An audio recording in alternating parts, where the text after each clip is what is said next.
ከዓይን የቀደሙ ሁለት ወጣት አንጋቾች ከመኪና ኋላ ተቀምጠዋል። ሌሎች አንጋቾች ሞልቶ የያዘ ሌላ አጃቢ መኪና አስነስቶ ከኋላ ይጠብቃል። ገና ከመግባቴ መኪናዋ በረረች። ፍጥነት አይጣል ነው። ትንፋሽን ውጪ ያዙ። በአረንጓዴ፣ ቢጫ፣ ቀይ መብራቶች፣ ቀይ ኮከቦችና ቅስቶች ያሸበረቀው ኮምቤሽታቶ የቻይና ከተማ መስሏል። ቀይ መብራቶች እየጣስን ነበር የምንበረው። ከመኪና አደጋ ይሰውረን እንጂ የጠላት ጥይትስ አያገኘንም ነበር። በዚያ ፍጥነት ስንበር ቀጠልኩና ተጨባጭ ነገር ላይ የተመሰረተ ፕሮፓጋንዳና ቅስቀሳ እንዲካሄድ ከተፈለገ የአሰራር ቅንብር ያስፈልጋል። እኛ ጠንቋይ አንቀልብም።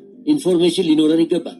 ኢንፎርሜሽን ሊገኝ የሚችለው ደግሞ ከህዝብ ደህንነት፣ ከወታደራዊ ክፍሎች፣ ከውጭ ጉዳይና ከመሳሰሉት ነው። በቂ መረጃ ሊገኝ የሚችልበት መንገድ ሳይቀይስና የአሰራር ቅንብር ሳይፈጠር አጠቃላይ ቅስቀሳ ነው የምታካሂዱት ማለት ስራውን አያቃና። ከሚሰራው ዳር ቆሞ የሚተቸው ክፍል ይበዛል አልኩት። ጥሩ ሀሳብ ነው፣ አሁን እናደርገዋለን።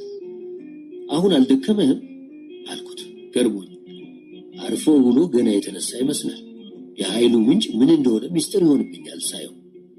ምን ይደረግ ብለህ ነው? የኤርትራ ችግር ሁለተኛ ተፈጥሮ ይሆናል። ከኤርትራ ችግር ጋር ስኖር ይሄውና 10 ዓመት አልፎኛል። ከአብዮቱ በፊት ለ7 ዓመት ተኩል በዚህ ክፍለ ሀገር የኦፕሬሽን አዛዥ እንደነበርኩ ታውቃለህ። አሁን ደግሞ በዚህ ፖለቲካ ስራ 3 ዓመት ሊሆነኝ ነው በማለት መኪናዋን እንደ እብድ እያበረረ በረጅሙ ከተነፈሰ በኋላ አሁን ግን በእውነት ስለ ኤርትራ ችግርና መፍትሄ ማሰብና መጨነቅ ሰልችቶኛል። አንገቴ ድረስ ደርሶ እያንገፈገፈኝ አለኝ። ብሔራዊ ጎዳናን አልፈን በአብዮት አደባባይ ወደ ላይ ከተጓዝን በኋላ አዲስ ዓለም ወይም ገዛ ባንዳ ማይጃጃ ደርሰን ነበር። መንገዱን ቀጠለ። በኒያላ ሆቴል አድርገን ወደ አውሮፕላን ማረፊያ የሚወስደውን መንገድ ተያያዝ ነው። ዛፉ፣ ቤቱ፣ መንገዱም እንደ ጥላ ውልብ እያለ ይጠፋል። አይዞ፣ አሁን የችግሩ መፍትሄ እየተቃረበ ነው አልኩት። ሳይገድለኝ በፊት ቢሆን ጥሩ ነው። ችግርና መፍትሄ ከማሰላሰል ተገላግዬ እፎይ ብዬ የማርፍበት ጊዜ ናፍቀኛል። አረጀው መሰለኝ። 42 ዓመት ሆኖኛል። በዚህ ፈጣን አብዮት 42 ዓመት የሆነው ሰው ልብ እንዲህ አይነቱን ሩጫ ይችላል ብለህ ነው አለና ሳቅ። የምጸት ሳቅ ነበር። እኔም ወደዛው ገደማ ነኝ አልኩት። አግብተሃል? ይጮኛልኝ። ጥሩ ነው፣ ሰርግ ታበላናል። ይሄ ዘመቻ ባይመጣ ኖሮ በቅርቡ ላገባ ነበር። አትስጋ፣ ዘመቻው ቶሎ ያልቃል በዘዴና በጥበብ ከያዝ ነው።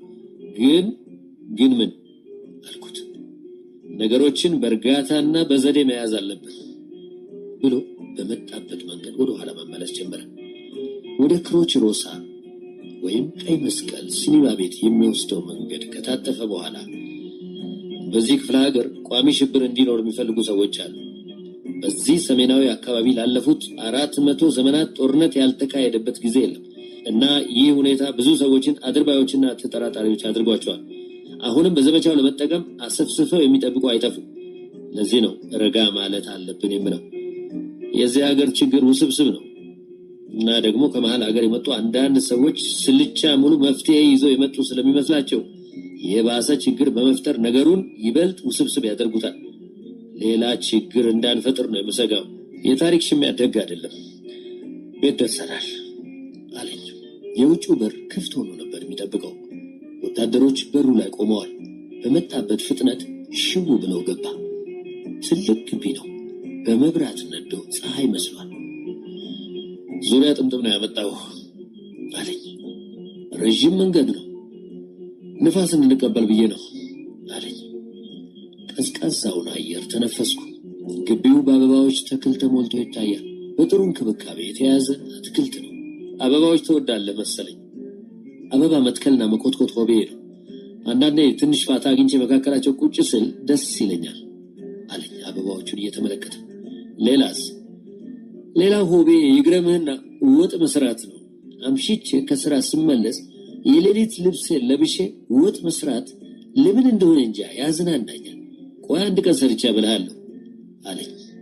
ተስፋ አደርጋለሁ። የዚህ ሀገር ምግብ ያለ ፓስታ የለም። ኦ አልኩት። አዎ በፓስታ ማን ብሏቸው፣ ጎበዝ ናቸው። ሽሯቸውን በጣም ጥሩ ነው። ቀይ ወጥና ዶሮ ወጥ ላይ ግን አይረቡ። ቲማቲም ባናቱ ላይ ይጨምራሉ። ደግሞ ከቅቤ ዘይት ነው የሚመርጡት። ዶሮ በዘይት ይታያል። በወጥስ እኔ እበልጣቸዋለሁ ታያለህ አለኝ። ተያይዘን ወደ ቤት ገባን።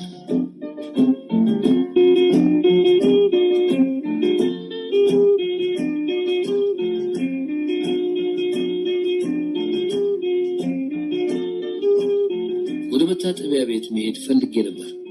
መታጠቢያ ቤቱን አሳየኝ። ፊቴን ተጣጥቤና አፌን ተጉመጥምጬ ስመለስ መጽሐፈ ዳንኤል፣ ኮሎኔል ታሪኩ ወልዳይ፣ ኮሎኔል በትሩ ተሰማና ሌሎች የማላውቃቸው 3 ሰዎች እንግዳ ማረፊያ ክፍል ውስጥ ተደርድረው ጠበቁኝ። መጽሐፈ ያስቃቸው ነበር። ምናልባት ስለተባበሩት መንግስታት ስብሰባዎች የሚፈጥረውን ቀልድ እየነገራቸው ይሆናል የሚያስቃቸው። ሁሉ ጊዜ ስለተባበሩት መንግስታት ይቀልዳል። አንድ በአንድ ሰላም አልኳቸው። ሁሉም ሴኮ ውስኪ በበረዶ ይዘዋል። ጥም አቃጠለኝ። እንግዳ ቤቱ መቼም መለስተኛ ቤተ መንግስት ይመስላል። ለመርገጥ የሚያሳዝን ቀይ የፋርስ ምንጣፍ፣ ትልልቅ ሰማያዊ ክሪስታል ቫዞች፣ ከክርስቲያል የተሰራ ሻንድሌር መብራት። ግማሽ ብርጭቆ ሴኮ ውስኪ በበረዶ ይዤ ወደ ሰለሞን በትረ ጊዮርጊስ ጠጋ አልኩና እንግዳ ቤቱ ነው አልኩት። ካለ ኮሎኔል ታሪኩ ወልዳይ ሌላ ወንበዴ የሚመስል ሰው የለም። ይመጣል ወዳጄን ይዤ ካልመጣሁ ብሎ ነው የዘገየው። ወንድ ወይ ሴት? ሴት። ከአሁኑ ሰላማዊ ኑሮ ጀምሯል። ስዕላይ እንደ ሴጣን ፈጣን ነው። ይገርማል። ደግሞ ደፋር። ከድሮ ጀምሮ ነው የማውቀው። ከፈሱ የተጣላ ሴጣን ቢኖር እሱ ነው። ቶሎ ይቆጣል አለ። ደህና ሐማሴን ነው በለኛ። አይምሰልህ። ሐማሴን የሚባለው ሁሉ ቶሎ የሚቆጣና የሚበርድ የሚሰማውን ፊት ለፊት የሚናገር ይመስለናል። እንደሱ አይደለም። የብዙዎቹን ልብ ማወቅ ያስቸግራል። በተለይ አሁን ቅድም እንዳልኩ አብዛኛው ተጠራጣሪ ሆኗል። እንዳለኝ 3 ወጣቶች ከውጪ ተከታትለው ገቡ። አውቃቸዋለሁ። በቴሌቪዥን ኢንተርቪው አድርጌያቸዋለሁ። ቀደም ሲል ከበረሃ የተመለሱ የሻዕቢያና የጀብሃ አባሎች ናቸው። መቼ ይሁን ኢንተርቪው ያደረኳቸው? ከ1 ዓመት በፊት። 1 ዓመት ተኩል። ቀኑን ረሳሁት። ነገር መርሳት ጀምሬያለሁ። ነገር መርሳት ለጋዜጠኛ መጥፎ ምልክት ነው። እድሜ እየጨመረ ሲሄድ ዝርዝር ነገር እየተረሳ አጠቃላዩ ነገር ብቻ እየታወሰ ይሄዳል በል። ግን ደግነቱ የበረሃኞቹን ስምና ስራ አልረሳም።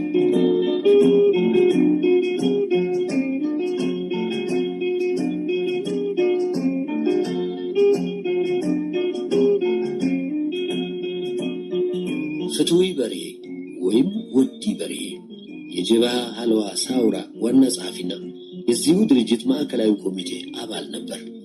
ቁመቱ ዘለግ ያለ መልከ መልካም ወጣት ነው። ዘርአይ ወዲ አለቃም እንደዚሁ የጀብሃ ፖለቲካ ትምህርት ቤት ዳይሬክተር ነበር። መካከለኛ ቁመት ያለው ጠይም ቀጭን ወጣት ነው።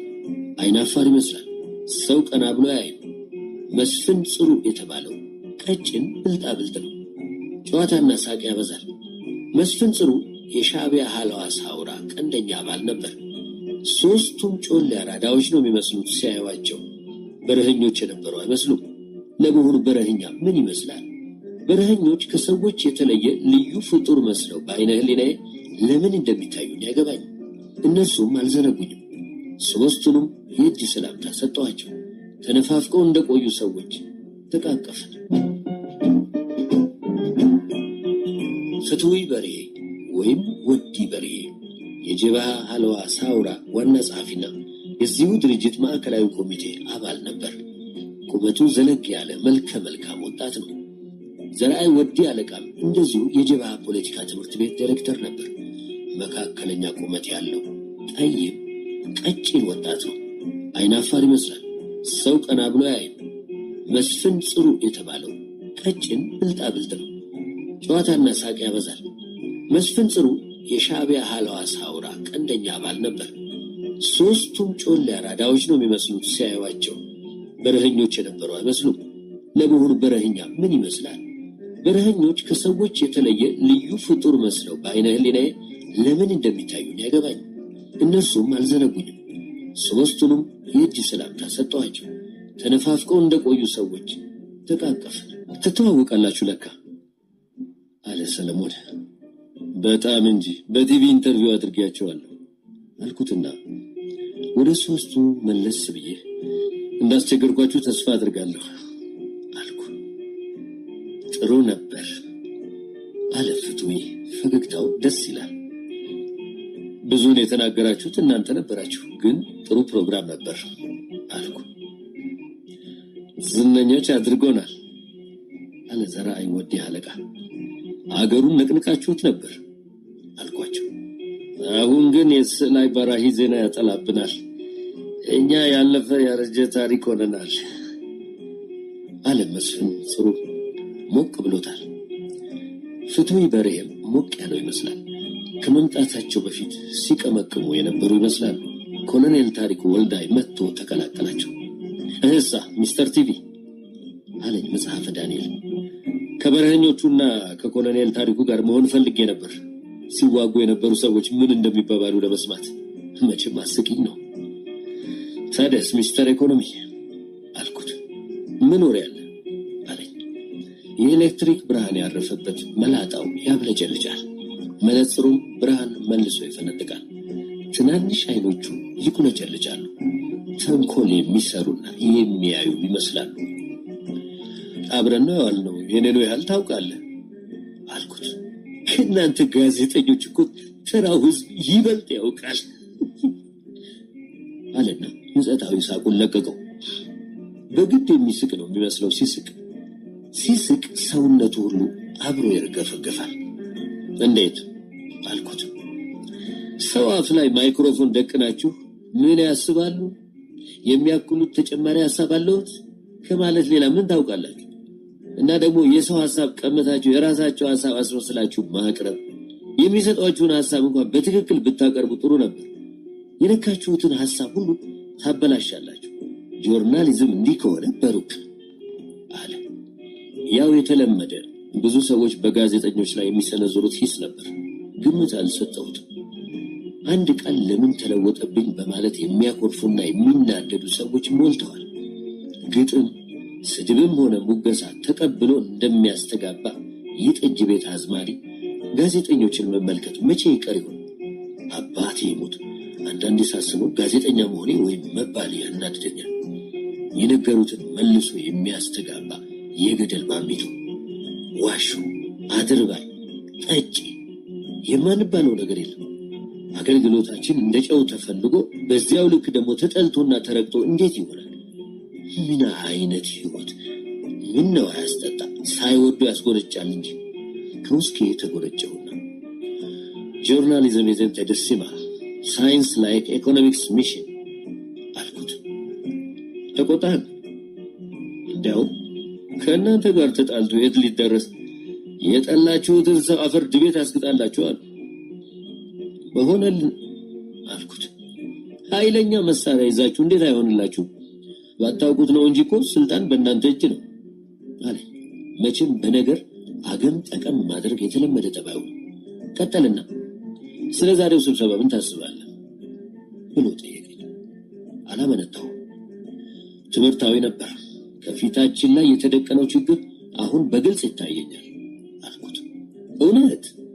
ምን ነው እንዳንተ ግልጽ ሆኖ በታየ? ደደብ ነኝ መሰለኝ አለ። በዲፕሎማቲኮች ቋንቋ ደደብ ነህ ማለቱ ነው። በኢትዮጵያ ኤምባሲዎችና በተባበሩት መንግስታት ድርጅት ለብዙ ጊዜ ሰርቷል። አይ ብርጭቆ አያያዝ ያሳምረዋል። እጅ ያነሳሱና አቋቋሙ ሆን ተብሎ የተጠና ነው። አለባበሱ እንደ አየሩና እንደ ሁኔታው ይለዋወጣል። ደመና የታየ እንደሆነ ካፖርታ፣ የዝናብ ጫማ፣ የአንገት ልብስ፣ ጃንጥላ የማይዘው ነገር የለም። ቤቱ ደርሼ አላውቅም። ግን ሰው ቤቱ ሲሄድ በር ላይ ጫማውን ሳያወልቅ ቢሞታ አያስገባም ይባላል። ከአንድ ሁለት ጊዜ ቢሮ እንዳጋጣሚ ሄጃለሁ።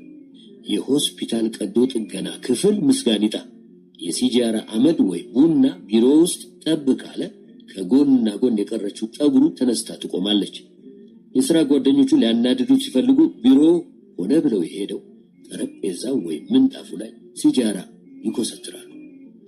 ያኔ ጣራ ይመታል፣ ሲጮህ ይውላል። መቼም የሰው ሥራ ሲያብጠለጥል አሳር ነው።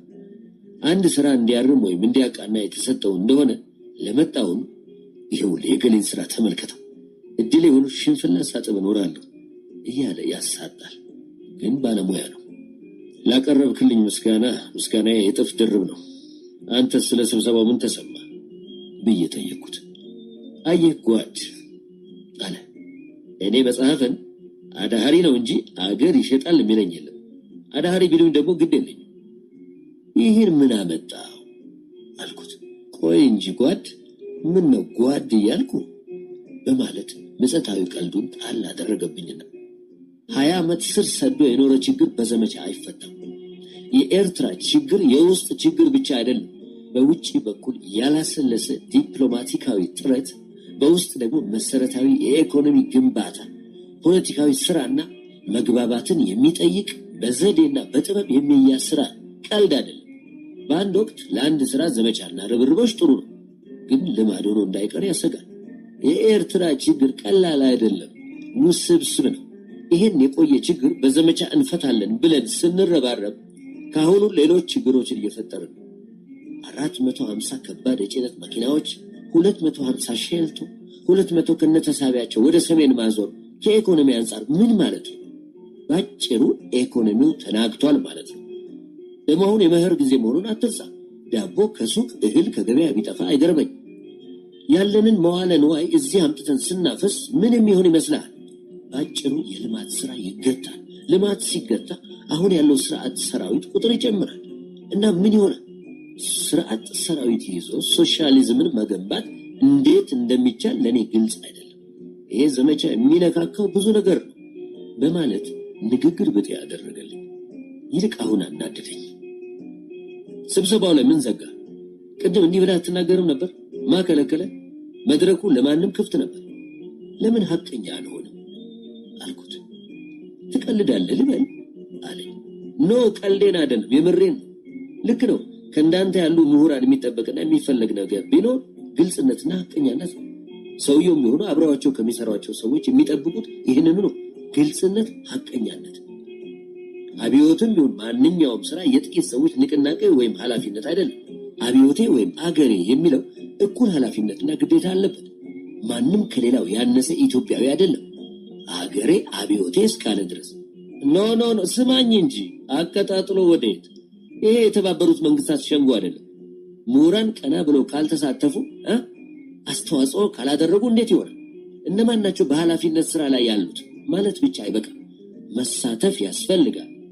በሀገር ጉዳይ ከዳር ቁጭ ብሎ አያገባኝም በማለት እንደ ጲላጦስ እጅ መታጠብ አይቻልም።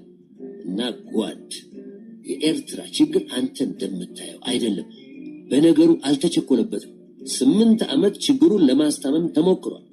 የሀገራችን ኢኮኖሚ በችግሩ ምክንያት እየደማ ነው። የሀገሪቱ ጉሮሮ እየታነቀ ነው። እስክንሞት አንጠብቅም። የተከፈለው መስዋዕትነት ተከፍሎ መፍትሄው መገኘት አለበት። ከጦርነት ሌላ ቋንቋ ከማይናገሩ ወንበዴዎች ጋር ከጦርነት ቋንቋ ሌላ መናገር አያስፈልግም። የሰላም ዋጋ ደም ነው። ያንን የደም ዋጋ የሚከፍለው ህዝብ ነው። የደም ዋጋ ሊከፍሉ የሚችሉ ልጆች ያሉት ብሔር በእውነት እድለኛ ነው እያልኩ ስንጣጣበት ሰለሞን በትረ ጊዮርጊስ መጥቶ ምንድነው የምትጨቃጨቁት ብሎ ጠየቀን። የተመካከርን ይመስል ሁለታችንም በአንድነት ምንም አለው። አይገርማችሁ አለ በእጁ ወደ ኮሎኔል ታሪኩና 3ቱ በረኞች እየጠቆመ። ሞቅ ያለ ጭውውት ይዘዋል። 3ቱም ወደ ላይ አንጋጠው ኮሎኔል ታሪኩን ይመለከቱ ነበር። ለደመራ የቆመ ረጅም አጣና መስሎ ይታያል። ያስገረመው ነገር ምን እንደሆነ ሁለታችንም አልገባን። አይገርማችሁ አለ እንደገና። ትናንት በጥይት ሲደባደቡ የነበሩ ሰዎች ዛሬ አብረው እየጠጡ ሲጫወት ማየት በእውነት ያስገርማል። ፍትዊ ወዲ በርሄ ከመንደፈራ አስመራ ድረስ ያለውን አገር ሲያንቀጠቅጥ የነበረ ነው። በጊዜው ብዙ ሰዎች አስሯል፣ ገርፏል፣ ገድሏል፣ ብዙ አድምቶናል። ዘርአይ ወዲ አለቃ የጀብሃ ፖለቲካ ትምህርት ቤት ዳይሬክተር ሆኖ በሚሰጠው ትንታኔ ብዙ ወጣቶችን ወደ በረሃ ያሸፈተ ሰው ነው። የጀብሃ ደቡብ እዝ ኮሚሳርም ነበር። መስፍን ጽሩ በእርባን ጎሬላ ታክቲክ የሰለጠነ የሻዕቢያ ቀንደኛ ፌዳይ ነበር። ኮሎኔል ታሪኩ ከነሱ ጋር ያልተዋጋበት ቦታ የለም። እዚህ ከተማ ውስጥ የብርጭቋችን አባት ታሪኩ ባይኖር ኖሮ ይሄን አረቄ በጣሳ እንጠጣ ነበረ ነው የሚሉት። ወንበዴዎች ደቀ መሐሪን በያዙበት ጊዜ አሸዋ ጠፍቶ የጠርሙስና የብርጭቆ ፋብሪካ ስራ ቀጥ ብሎ ነበር። እሱ ነበር 2 መትረየስ ይዞ ግራና ቀኝ እየተታኮሰ አሸዋ የሚያስጭን። እሱን ለመግደል ያላደረጉት ሙከራ የለም። በእውነት እርግጥ አንዳንድ ጥፋት ደርሷል። ቢሆንም ግን እንደ ኢትዮጵያ አብዮት ወደ ሰፊ አብዮት ያለ አይመስለኝም። አንዳንዴ ሳስበው የዋሆች ነን ወይ እያልኩ ራሴን ጠይቃለሁ ካለ በኋላ ወደ እኔ ዞር ብሎ ጸግሽ በዚህ ላይ ለምን አንድ ጥሩ ፕሮግራም አሰራ አለ። ጥሩ ሀሳብ ነው። እጃችሁን ከሰጣችሁ ይገርፏችኋል፣ ያሰቃዩአችኋል፣ ይገድሏችኋል እያለች ሻዕቢያ የምትነዛውን ፕሮፓጋንዳ ለመስበር ይረዳል አልኩት። አብዮትና ሰፊው ህዝብ መሐሪ ናቸው የሚል አርዕስት ታየ። ግን ባይመቻቸው ነው እንጂ እነዚህ ሰዎች የሚተኙልን ይመስላል። እኔ አላምናቸው። ትናንት ሲወጉንና ሲያደሙን የቆዩ ሰዎች ዛሬ ተመልሰው ለአንድነት ቆመናል፣ ከአብዮቱ ጎን ተሰልፈናል ሲሉ አይገባኝ አለ መጽሐፈ ዳንኤል መላጣውን በመሐረብ እየጠረገ።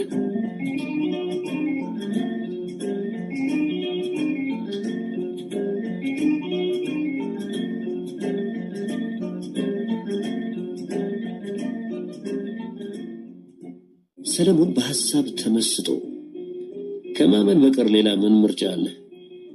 አናምናቸውም ከሚል አስተሳሰብ ተነስተን መጥፎ ውሳኔ ላይ መድረስ አንችልም። በግድ ሆደ ሰፊ መሆን ያስፈልጋል። እርስ በርሳችን የመተማመን ነገር ጊዜ ይወስዳል፣ ግን መሞከር አለብን። አንድ ቀን ልጆቻችን ተማምነው ለመኖር ይችሉ ይሆናል። ወደዚያ የሚወስደውን ጥርጊያ መንገድ መክፈት የኛ ፋንታ ነው። ግን እንዳንተማመን የሚያደርጉን የውጭ ኃይላት ናቸው ካለ በኋላ ሲያስብ ቆየና የኤርትራ ችግር እግሩ እዚህ ይሁን እንጂ ጭንቅላቱ ውጪ ነው። ታሪካዊ አጀማመር ታሪካዊ ፍጻሜ ይኖረዋል። ነገሩ ስላልገባኝ ምን ማለት ነው እየጠየቁት፣ ሰለሞን በትረ ስለ ኤርትራ መናገር አይሰለቸውም። ጊዜ ካገኘ ስለ ኤርትራ ሲያወራ ውሎ ያድራል። አየህ ብሎ ጀመረ። ኤርትራ ለ60 ዓመት በኢጣሊያን ቅኝ ግዛት ስር ቆይታለች። ከዚያ በፊት ባለፉት 400 ዘመናት የጦርነት አውድማ ሳትሆን የኖረችበት ዘመን የለም። ኢጣሊያ በሁለተኛው የዓለም ጦርነት ስትሸነፍ ኤርትራ በእንግሊዝ አስተዳደር ስር ወደቀች እና አዲሱ ፖለቲካዊ ድራማ ተጀመረ። እንግሊዝ እየቆየ የሚፈነዳ ቦምብ በኤርትራ ምድር አጥምዳ ነው የወጣችው። ሁላችንም ጠጋ ጠጋ አለው። ሰለሞን ለመናገር ብሎ የሚናገር ሰው አይደለም። ከተናገረ ስለሚናገረው ነገር ከአንጀቱ ስለሚናገር አድማጭ ይስባል እና ቀጠለ። ኤርትራን በሚመለከት እንግሊዝ 2 ዓላማዎች ነበሯት። አንደኛው ዓላማዋ ኤርትራን በተቻለ መጠን ከአስተዳደሯ ስር ማቆየት ሲሆን፣ ይህ ካልተቻለ ሁለተኛው ዓላማዋ ሰሜኑንና ምዕራቡን ቆላማ አገር ምጽዋን ጭምር ቅኝ ግዛቷ ከሆነችው ከሱዳን ጋር ቀላቅላ መግዛት ነበር። እነዚህን ዓላማዎች መሰረት በማድረግ ሁኔታዎችን ማመቻቸት ጀመረች። ፖለቲካዊ ስልቶችን ቀየሰች። የመጀመሪያው ፖለቲካዊ ስልት ኢትዮጵያ ለጊዜው ኤርትራን ፈጽሞ ለማስተዳደር እንደማትችል አድርጋ ለዓለም ማሳየት ነበር። ይህን ለማድረግ ታላቋ ኤርትራ የሚል ፖለቲካዊ ንድፍ አወጣች።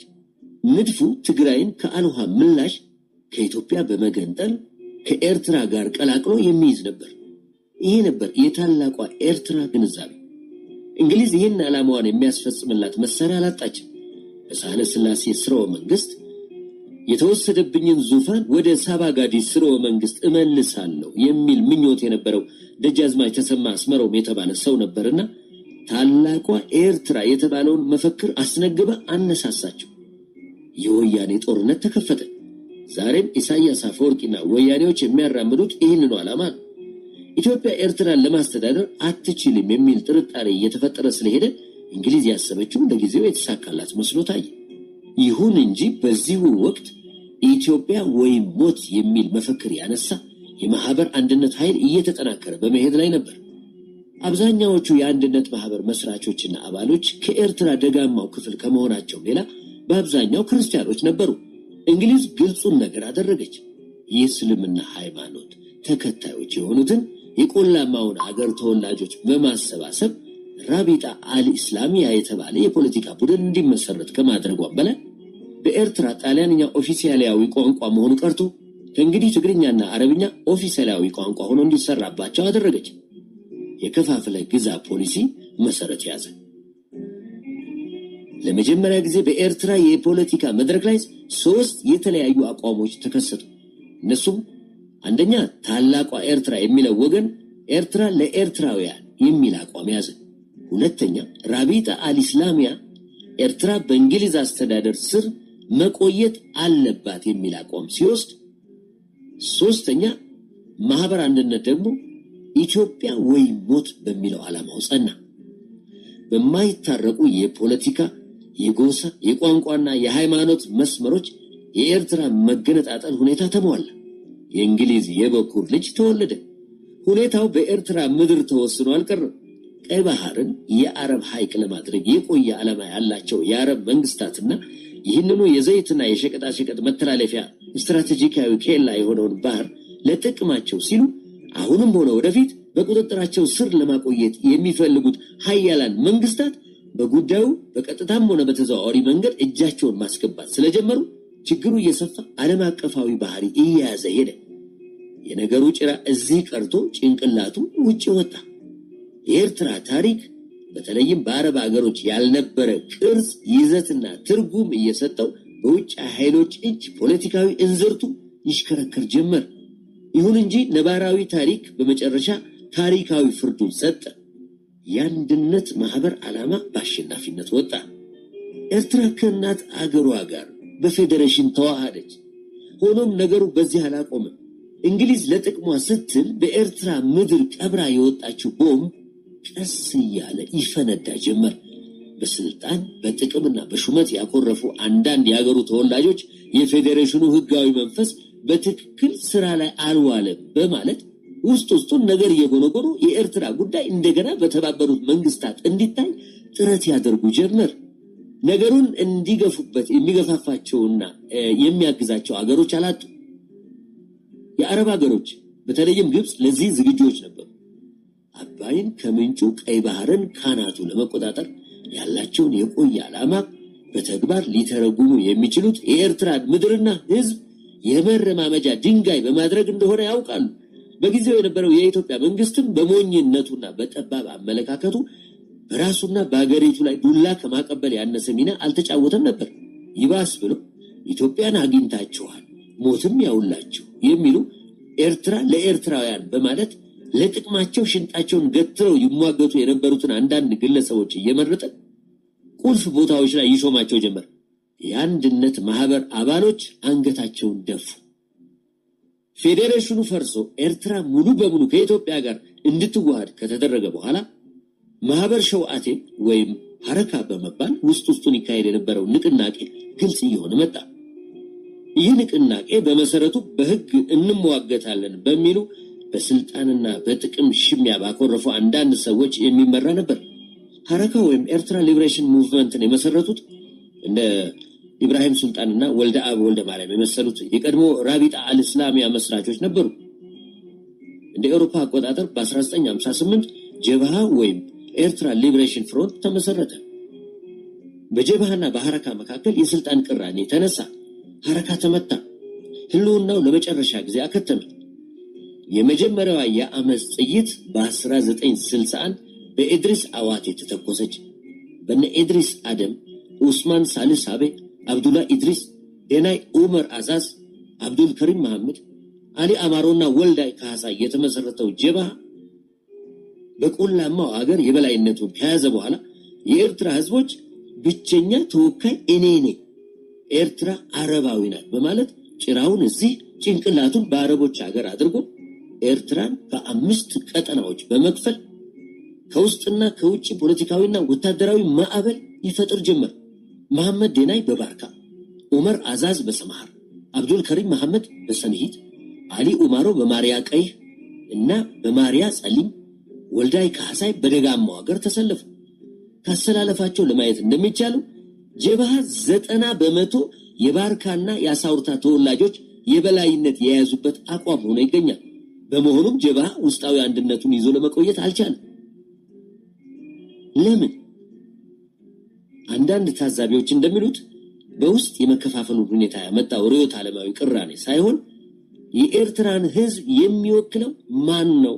እስላም ወይስ ክርስቲያን? ቆለኛ ወይስ ደገኛ? ቆለኛ ከሆነ የትኛው ጎሳ? የሚል የስልጣን ጥያቄ ነበር። ዘመነ ክፍለታት ወይም የመከፋፈል ዘመን ተጀመረ። በእንግሊዝ የተተከለው ቦምብ ስራውን እየሰራ ነበር። በጀብሃ ውስጥ የበላይነትን የያዙት የባርካና የአሳውርታ ተወላጆች የተቀሩትን እያሳደዱ ይመቱ ጀመር። ሳላህ ሳቤ ከስልጣን ተባረረ። በዚህ የተነሳ ሰልፍ ናዲነት የተባለው የጀግኖች ቡድን፣ ህዝባዊ ኃይል የተባለው የማሪያ ቀይ ተወላጆች ቡድንና ኡብል የተባለው የባርካ ተወላጆች አንድ ክንፍ በሳልህ ሳቤ አማካይነት ሻዕቢያ የተባለውን ግንባር ፈጠረ። የኢትዮጵያ ሰፊ ህዝብ አብዮት በ1966 እስከፈነዳ ድረስ የጀብሃና የሻዕቢያ የእርስ በርስ ጦርነት በኤርትራ በረሃዎች ሲቀጣጠል ቆየ። በ1966 በረሃኞችን ከመንግስት ጋር የሚያስታርቁ አንዳንድ ሽማግሌዎች ተመርጠው ተላኩ። ጀብሃና ሻዕቢያ ከአስመራ 16 ኪሎ ሜትር ርቀት ላይ ይገኙ ነበር። የአስመራና የአካባቢው ህዝብ በርቁ ድርድር እንዲሳተፍ የበኩሉን አስተዋጽኦ እንዲያደርግ በማለት ሄዶ እንዲመለከት ተፈቀደ። መንግስትንና በረሃኞችን ለማስታረቅ የሄዱት ሽማግሌዎች ጀብሃንና ሻዕቢያን አስታርቀው ተመለሱ። አንዳንዶቹ በዚያው ወደ በረሃ ቆበለሉ። በኢትዮጵያ የተቀጣጠለው አብዮት በምስራቅና በደቡብ፣ በሶማሊያ፣ በሰሜን ምዕራብ የኢትዮጵያ ዴሞክራቲክ ህብረት ነን በሚሉ መሳፍንት፣ በውስጥ እንደ ኢሃፓና ሌሎች አምስተኛ ረድፈኞች፣ በውጭ ደግሞ በተባበረ የኢምፔሪያሊዝም ኃይል የተወጠረበት ቀውጢ ጊዜ ነበር። ለአብዮቱ የቀረበለት ጥያቄ ከአብዮቱ ወይም ከኤርትራ የትኛውን የሚል አስቸጋሪ ጥያቄ ነበር። የኢትዮጵያ ህልውና ታላቅ ፈተና ላይ ወደቀ። ኢትዮጵያ የምትባለው አገር ከእንግዲህ አከተመች፣ አለቀላት ይባል ነበር። እውነትም ያለቀላት መስሎ ታይቶ ነበር።